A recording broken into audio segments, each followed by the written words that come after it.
224 में संपूर्ण अध्याय में वैष्णव चिन्हों की महिमा का वर्णन किया गया। पद्म पुराण में हमने लिखा है संकेत में, डायरी में, और पूरा अध्याय का अध्याय पढ़ने योग्य है।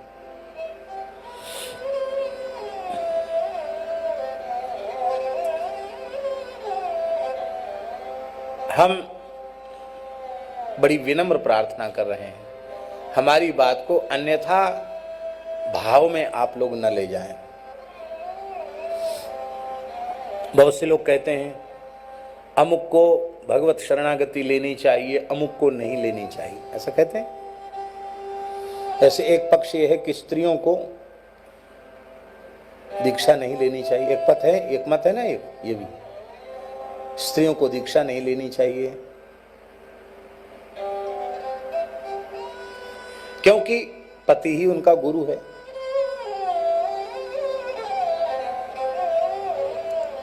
पर ध्यान से सुने, गुरु शब्द का अर्थ मंत्रोपदेशक नहीं है, गुरु का अर्थ है पूज्य। नारी के लिए, सती साध्वी के लिए पति पूज्य है, भगवत बुद्धि से पूज्य, ये उसका अर्थ है? अब पत्नी का पति गुरु है तो गुरु शिष्य की जैसी मर्यादा होनी चाहिए, वो मर्यादा कभी पति पत्नी में हो सकती है? शिष्य कभी गुरु के आसन पर बैठेगा? वो मर्यादा तो नहीं बन पाएगी।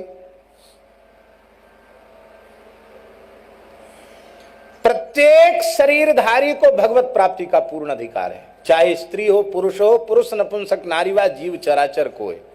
भगवत शरणागति के सब अधिकारी हैं। नियमों का पालन न करे तो ब्राह्मण भी दीक्षा का अधिकारी नहीं है। वैष्णव धर्म का निष्ठापूर्वक पालन न करे तो ब्राह्मण भी दीक्षा का अधिकारी नहीं है। और दीक्षा के नियमों का श्रद्धा पूर्वक पालन करे तो अंत्यज कुल में उत्पन्न होने वाला व्यक्ति, चांडाल कुल में उत्पन्न होने वाला व्यक्ति भी भगवत शरणागति का पूर्ण अधिकारी है। पुरुष नपुंसक नारी व जीव चराचर कोय, किरात हूण आंध्र पुलिंद पुलकस आवीर कंक यवन खस, ये ने पापा यदुपाश्रयाश्रया। ये पापमयी जातियों में जन्म लेने वाले भी किसी भक्त का आश्रय ले लें, भगवत शरणागति ग्रहण कर लें तो शुद्ध्यंति तस्मै प्रभु विष्णवे नमः। सुखदेव जी महाराज कहते हो तत्काल पवित्र हो जाते हैं। ऐसे भगवान के चरणों में हम प्रणाम करते हैं। हम ये नहीं कह रहे हैं कि माताएं दीक्षा लें ही। जिन महापुरुषों ने ये सिद्धांत कहा है कि स्त्रियों को दीक्षा नहीं लेनी चाहिए, उनका ये कहने का प्रयोजन क्या है? उनके ये कहने का प्रयोजन केवल यही है कि घोर कलिकाल है, कहीं दीक्षा के नाम पर स्त्रियों की पुरुष साधकों से ऐसी निकटता न बढ़ जाए कि उनके जीवन के लिए भी घातक हो जाए और उन साधकों के भी पतन का कारण बन जाए, इसलिए ऐसा कहा गया। मेरी प्रार्थना है, बहुत विनम्र प्रार्थना है, माताओं के चरणों में प्रणाम करते हुए प्रार्थना है, भगवत प्राप्त संत का भी एकांत में संग मत करो। एकांत में उन्हें अपने पति के अतिरिक्त और किसी पुरुष मात्र का संग नहीं करना चाहिए। मात्रा स्वस्त्रा द्वित्रा वा न विविक्ता सनो भवेत, बलवान इंद्रिय ग्रामो विद्वान समपि कर्षति। जन्मदात्री माता, बहन, बेटी, इनके साथ भी धर्मनिष्ठ पुरुष को एकांत में नहीं रहना चाहिए। इंद्रियों का समूह इतना बलवान है, कब उसको मलमूत्र के भांड में ले जाकर पटक देगा नहीं कहा जा सकता है। गृहस्थ के लिए सावधानी बताई गई है, फिर जो भगवत प्राप्ति के पथ के पथिक हैं उनके लिए तो कितनी सावधानी है। सत्संग के नाम पर भी कभी किसी स्त्री से एकांत में पुरुष साधक को चर्चा नहीं करनी चाहिए। कथा में आओ, कीर्तन में आओ, सत्संग में आओ, अच्छी बात सुनो, भजन में लग जाओ। और दूसरी प्रार्थना है, आपको खूब वैराग्य, आप घर में रह के भजन करो। विवाह नहीं किया तो अपने माता पिता की सेवा करते हुए भजन करो।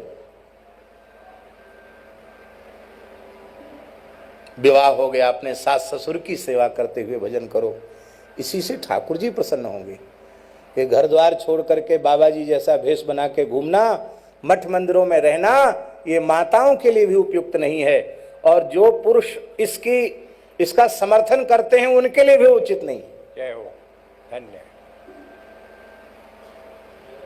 अब ये बातें लोगों को बहुत खराब लगती है, लेकिन क्या करें, इनको न मानने के कारण हम लोगों की कितनी बड़ी हानि हो रही है।